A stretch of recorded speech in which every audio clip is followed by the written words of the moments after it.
Hello all, आज हम करेंगे स्टेजेस ऑफ चेंज मॉडल, जिसे हम कहते हैं ट्रांस थ्योरेटिकल मॉडल। अब इसको समझने से पहले मैं ये बता दूं कि जो चेंजेस होते हैं वो किसी के लिए भी अपनी लाइफ में लाना आसान नहीं होता। ये एक चैलेंजिंग इमोशन है और ये कभी स्ट्रेट फॉरवर्ड पाथवे नहीं होता कि हमने यहाँ से शुरू किया और बस नेक्स्ट स्टेज हमने चेंज क्रिएट कर लिया। ऐसा नहीं होता है। मैनी टाइम्स इंसान बड़ी कोशिश करता है, एक एक स्टेज पर धीमे धीमे आगे बढ़ रहा होता है और फिर रिलैप्स हो जाता है।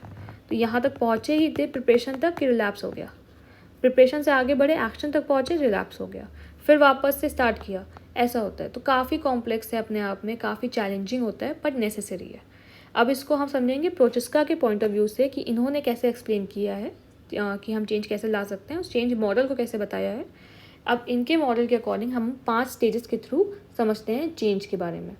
तो यहाँ पे जो पहला स्टेज है वो है प्री कंटेम्पलेशन। प्री कंटेम्पलेशन में आप देखोगे जनरली लोगों को लगता नहीं है कि उनको चेंज लाने की ज़रूरत है अपने बिहेवियर में, या फिर लगता है कि बाद में कभी कभी फ्यूचर में, बहुत फ्यूचर में सोचेंगे इस बारे में। अभी तो कोई नीड नहीं है कि मैं कुछ भी एफर्ट्स करूँ और अपने बिहेवियर को चेंज करूँ। जैसे फॉर एग्जांपल लेते हैं यहाँ पे कोई इंसान है जिसको अभी डायबिटीज़ डिटेक्ट हुई है ब्लड टेस्ट के थ्रू, और उसने बताया है कि डॉक्टर ने बताया कि आपको सर्टेन वॉक करना होगा सर्टेन टाइम पे, और आपको प्रॉपर डाइट फॉलो करनी होगी, और अपनी हेल्थ के लिए आपको सर्टेन एक्शंस लेने होंगे। इस पॉइंट ऑफ टाइम पे ये इंसान को लगेगा कि जो भी डॉक्टर जो चीज़ें बता रहे हैं वो इतनी ज़रूरी नहीं है। ये जो चीज़ें हैं ये हम बाद में कभी सोचेंगे, अभी तो डायबिटीज़ डिटेक्ट हुई है, इतनी ज़्यादा डायबिटीज़ तो निकली भी नहीं है, तो अभी क्यों मेहनत करना है इतनी। ठीक है।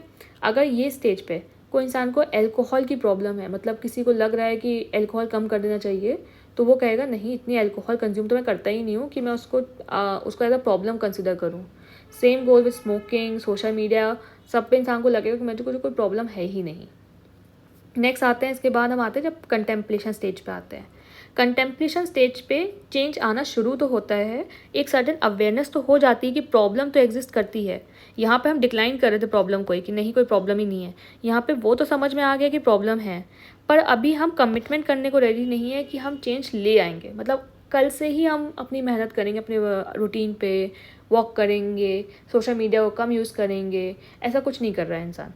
तो यहाँ पे कंटेम्पलेशन में हम बस सोच रहे हैं कि हाँ प्रॉब्लम है और करेंगे कुछ, ये वाला।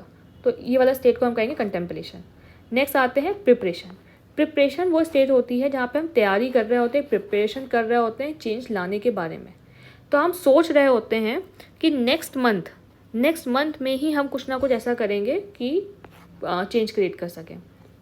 कंटेम्पलेशन में डिफरेंस ये है कि यहाँ पे बहुत फ्यूचर टेंस में चल रहा होता है कि अगले 2-3 महीने में सोचेंगे क्या करना है।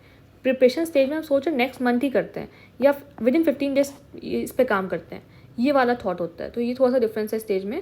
प्रिपरेशन पे हम काम करना शुरू कर सकते हैं, जहाँ पे अगर आपको लग रहा है कि नहीं वॉक की रिक्वायरमेंट है, तो अब आप इसको सीरियसली कंसिडर करोगे और अपनी रूटीन में से टाइम निकालोगे कि हाँ इस पर्टिकुलर टाइम पे मैं वॉक पे जा सकता हूँ, या इस पर्टिकुलर टाइम पे मैं ये वाला डाइट फॉलो कर लूँगा, जिम चला जाऊँगा, या सोशल मीडिया को कम करना है तो मैं अपने सेटिंग्स में जाके एक पर्टिकुलर टाइम लिमिट सेट करूँगा, या मैं रोज़ का डेली यूसेज देखूँगा कितना सोशल मीडिया यूज़ कर रहा हूँ। तो यहाँ पे आप प्रिपरेशन स्टेज पे सोच तो रहे हो करने के बारे में, एक्शंस लेने के बारे में, पर अभी आपने एक्शंस लिए नहीं है कोई भी। इसके बाद आते हैं next stage which is action. अब एक्शन स्टेज में एक्शन ही ले रहा होता है इंसान, एक्टिव एफर्ट्स कर रहा होता है कि मैं अपने बिहेवियर को चेंज कर पाऊँगा और करूँगा, और विदिन 6 मंथ वो करता है ये चीज़। तो एक यहाँ पे जो हम प्रिपरेशन में स्टेजेस को में सोच रहे थे चेंज लाने की, वो एक्शन स्टेज में आता भी है वो चेंज, और 1 से 6 महीने तक यहाँ पे गिवन है थ्योरी के अकॉर्डिंग, बट यहाँ पे ये ड्यूरेशन वेरी करता है। तो किसी किसी के लिए वो 6 महीने होता है, किसी के लिए 8 महीने होता है। इस टाइम पे हम चेंज क्रिएट कर लेते हैं। तो आपको दिखेगा फिजिकली कोई इंसान वॉक पे जा रहा है, प्रॉपर डाइट फॉलो कर रहा है, और वो एक्टिव एफर्ट्स ले रहा है अपने आप को बदलने में। तो सोशल मीडिया नहीं यूज़ कर रहा है, और अल्कोहल बिल्कुल छोड़ दी है उसने कंज्यूम करना, स्मोकिंग छोड़ दी है। तो यहाँ पे आपको दिखेगा, पर ज़रूरी नहीं है इसके बाद हम आगे जाके मेंटेनेंस की तरफ ही जाएँ। बहुत ज़्यादा केसेस में रिलैप्स भी होते हैं। यहाँ तक आपने मेंटेन कर लिया, फिर 1-2 महीने कुछ ऐसा हुआ कि आप मेंटेन नहीं कर पाए और आप वापस से प्रिपरेशन स्टेज में, यहाँ पे आप सोचना स्टार्ट करोगे कि अब ठीक है ये 2 महीने का गैप हो गया, अब 3rd मंथ मैं फिर से वापस से रूटीन ज्वाइन करूँगा।